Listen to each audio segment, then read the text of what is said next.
आजच्या या जिल्हा नेतृत्व विकास उद्बोधन शिबिर डॉक्टर बाबासाहेब आंबेडकर मराठवाडा विद्यापीठ छत्रपती संभाजीनगर आणि राजीव गांधी कला वाणिज्य व विज्ञान महाविद्यालय करमाळच्या संयुक्त विद्यमाने आपण या ठिकाणी बांबर्डा या गावी आज त्याचा समारोप करत आहेत.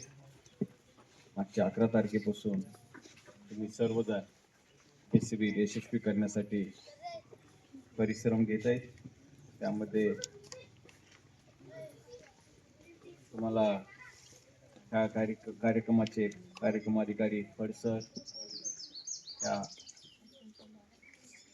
कॉलेजचे प्राचार्य मुळे सर आणि त्यांची टीम यांचं मोलाचं सहकार्य लाभलेलं आहे आणि त्याचा आउटकम या वेगवेगळ्या ॲक्टिव्हिटीमधून आपण या ठिकाणी मागच्या 1 तासापासून बघतोय. आजच्या या कार्यक्रमासाठी यावरून उपस्थित असलेले या गावच्या सरपंच पटाडेताई, शाळे मॅडम, ग्रामसेवक सादेवे मॅडम, सहकार्यकारी अधिकारी आणि व्यासपीठावर मंडळी आणि तुम्ही सर्व विद्यार्थी मित्र, प्रथमतः मी तुम्हाला सर्वांचं अभिनंदन करतो की या ठिकाणी तुम्ही तुमच्या महाविद्यालयाला रिप्रेझेंट करतायत आणि इथून बऱ्याच वेगवेगळ्या ॲक्टिव्हिटीमधून तुमच्या कॉलेजचं रिप्रेझेंटेशन किती ॲक्टिव्ह आहे त्याचं प्रेझेंटेशन तुम्ही केलेलं आहे.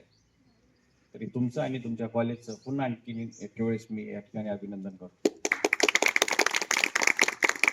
एक जबाबदार स्वयंसेवक म्हणून तुम्ही पुढे आलात आणि अशा ज्या ॲक्टिव्हिटीज आहेत राष्ट्रीय सेवा योजना किंवा ह्याच्या रिलेटेड जे काही वेगवेगळ्या विद्यापीठ स्तरावरती जे काही ॲक्टिव्हिटी होतात ह्यामधून एक तुमचं व्यक्तिमत्व घडावं, तुमच्यामधल्या असलेल्या सुप्त गुणांना वाव मिळावा, राईट. आणि मीन वाईल तुमच्याकडून तुम्हाला जे काही पुस्तकी ज्ञान मिळालेलं आहे, तुम्ही काही जग पाहिलेलं आहे वाचण्याच्या ह्याच्यातून किंवा तुमच्या डोळसेनं तुम्ही जे काही अप्रोच तुमचा जो आहे तो सर्वसामान्य लोकांपर्यंत पोहोचावा.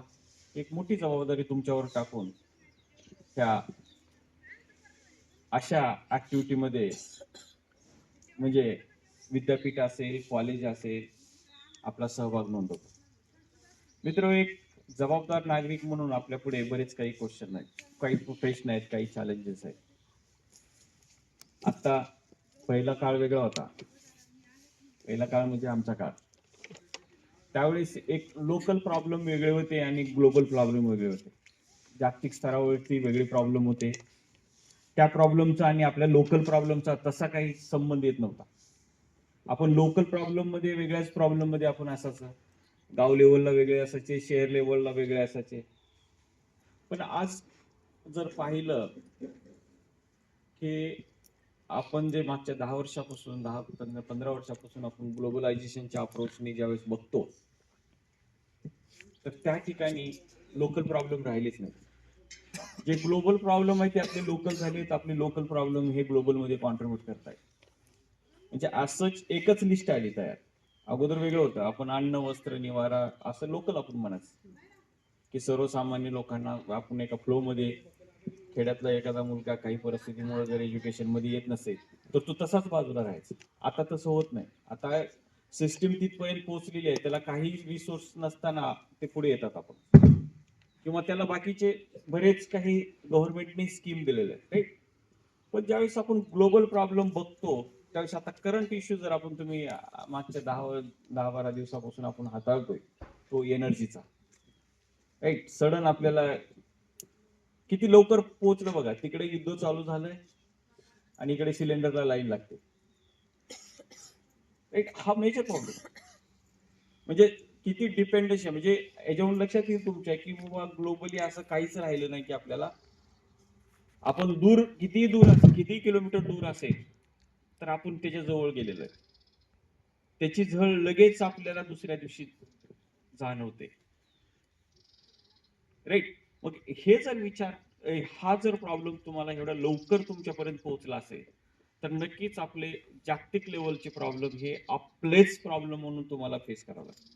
अजून दिवसांदिवस हा गॅप कमी होत जाणार आहे पुढे, जसं जसं तुम्ही तुम्ही ज्यावेळेस आमच्या ठिकाणी येणार आहे तो गॅप आणखीन कमी असेल. राईट, अगोदर नव्हतं. अगोदर जर पाहिलं आपली तेवढी त्या गॅस सिलेंडरवरती डिपेंडन्सी होती का? जस्ट इमॅजिन करा की आपल्या आई वडिलांचा काळ आणि त्यांच्या अगोदरचा काळ, आपल्या आजी आजोबांचा काळ, त्यावेळेस आपण सिलेंडरवरती डिपेंडन्सी होती का? आपली डिपेंडन्सी टू व्हीलरवर फोर व्हीलरवर होती का? बिलकुल नव्हती. राईट, पण आता इथून पुढे, अजून इथून पुढे काय होणार आहे? अजून विमान सेवा एवढी सुरळीत होणार आहे की तुम्हाला आणखीन ते जवळ जाणार आहे. राईट, आज जगाच्या कुठल्याही कोपऱ्यात असेल तर एका दिवसात आपण आपल्या घरी पोहोचलो. राईट, एक एखाद्या वेळेस विमानाच्या एक्सचेंज मध्येच थोडा वेळ टाइम लागतो, otherwise will reach very early. म्हणजे हा जो फास्ट ग्रोथ चालू आहे ह्याला ऑफकोर्स क्रेडिट टेक्नॉलॉजीला जातं. टेक्नॉलॉजी मध्ये जे डेव्हलपमेंट आहे, आपण मोबाईलचं जर एक्झाम्पल बघितलं, दरवर्षी त्याच्यामध्ये नवीन काहीतरी येत जातं. राईट, एक मोबाईल म्हणजे आपण एखादं एसटीडी बूथ, एखादं कॉम्प्युटर लॅब, राईट, एखादं इंटरनेट कॅफे, असं कुठलंच हे नाही की त्याच्यामध्ये तुम्हाला कमतरता आहे. मोबाईल म्हणजे कॅरी करता येते, एक मोबाईल एवढं छोटं डिव्हाइस आहे, पण सगळंच आपण इव्हन 3-4 बँकेची एटीएम आपल्या खिशात असल्यासारखे 3-4 अकाउंट एकदाच आपण रन करतो. हे डेव्हलपमेंट आहे. आणि एस्पेशली जर आपण ह्याज अ इंडियन जर म्हणून पाहिलं तर आपण एक डेव्हलपिंग कंट्री म्हणून बघितलं जातं आपल्याकडे. डेव्हलप्ड नाही बरं का, डेव्हलप्ड आणि डेव्हलपिंग, ज्याचा विकास चालू आहे, विकास झालेला आहे असं नाही. आपल्या पुढे, तुमच्या पुढे चॅलेंजेस आहेत. आता जर तुम्ही जर गव्हर्नमेंटच्या पॉलिसी बघितल्या तर आपल्या ऑनरेबल मोदी साहेबांनी डिक्लेअर केलेलं आहे की आपल्याला सेलिब्रेशन करायचं आहे 2047 ला, 100 इयर्स कम्प्लिशन इंडिपेंडन्स, स्वातंत्र्यानंतरचे 100 वर्ष. ऑफकोर्स त्यावेळेस आपलं टार्गेट आहे की आपण डेव्हलपिंग पासून डेव्हलप्ड कंट्रीमध्ये शिफ्ट होणार. त्या अप्रोचने आपली डेव्हलपमेंट चालू आहे. एक जर तुम्ही साधं एक्झाम्पल जर बघितलं, अगेन मी तिथंच येतो की जे आपण आता एनर्जीचा जो भाग हे बघतो ना, आपण पेट्रोल डिझेल बद्दल आपल्याला भीती वाटते. प्रत्येक घरामध्ये आपण एक दोन बिस्लरी पेट्रोल नेऊन ठेवलं गेले, कधी बंद पडू शकतो असं बस भीती वाटते. किंवा भीती दाखवली आहे, काही असेल तर, कारण साठा अपुरा आहे एवढं नक्की आहे. जसं सिलेंडरच्या बाबतीत आहे, हे जर असंच कंटिन्यू राहिलं, ट्रम्प साहेबांची जरी नशा नाही उतरली लवकर, तर हे प्रकरण अजून लांबण्याची शक्यता आहे. लांबल्यानंतर काही होऊ शकतं पुढे. राईट, हे धोके लक्षात घेतले तर आपल्याला सिक्युअर होणं गरजेचं आहे.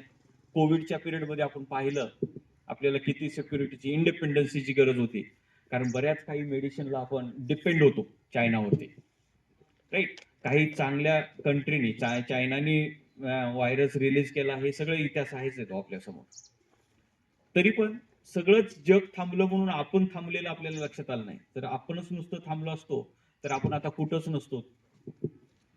जस्ट इमॅजिन करा.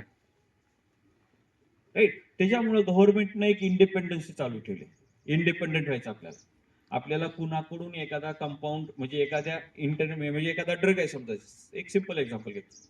एखादा ड्रग आहे, त्याचा एखादा भाग हा आपल्याकडे करण्यासाठी थोडासा महाग होत जातो किंवा डिफिकल्ट जातो किंवा टेक्नॉलॉजी महागडी आहे, त्याची कॉस्ट वाढू शकते त्या ड्रगची, म्हणून ती तेवढी एक स्टेपचा प्रोडक्ट आपण दुसऱ्याकडून मागून घेतो. राईट, मी अशी डिपेंडन्सी, मग कुठंतरी एखाद्या की पॉइंट साठी आपण दुसऱ्यावर डिपेंड राहतो, त्याच्यामुळे आपलं सगळंच थांबतं. ही जी अशी परिस्थिती जी होत होती, ही परिस्थिती थांबवण्यासाठी गव्हर्नमेंटनी एक फार्मास्युटिकल इंडस्ट्रीकडे एक वेगळ्या अप्रोचनी इन्व्हेस्टमेंट केली की तुम्ही स्टेप फर्स्ट पासून स्टेप 10 पर्यंत या 10च्या 10 स्टेप्स तुम्ही आपल्या डेव्हलप करा. तुम्ही 100% दुसऱ्यावर, तुम्ही वॅक्सिनेशन आपलंच करा, वॅक्सिनेशनवर डिपेंडन्सी ठेवू नका. राईट, तसा हे करून आपल्याकडे अनफॉर्च्युनेटली म्हणतोय मी, आपल्याकडे अनफॉर्च्युनेटली हे पेट्रोल डिझेल हे आपल्याकडे नाहीच आहे, ह्याचे रिसोर्सेस नाहीच आहे. पेट्रोलियम आपल्याकडे इंडस्ट्रीज आहेत, तर त्या बाहेरून जो क्रूड पेट्रोलियम येतं त्याच्यावर वर्कआउट करणारे इंडस्ट्रीज आहेत आणि त्याच्यानंतर पुन्हा डिस्ट्रीब्युशन करतात.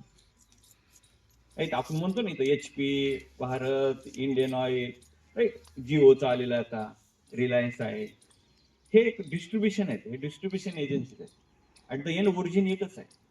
आणि ते मग हे आखातातल्या देशाकडून तो आपण मागून घेतो आणि त्याच्यावर वर्कआउट करतो. राईट. म्हणजे काय,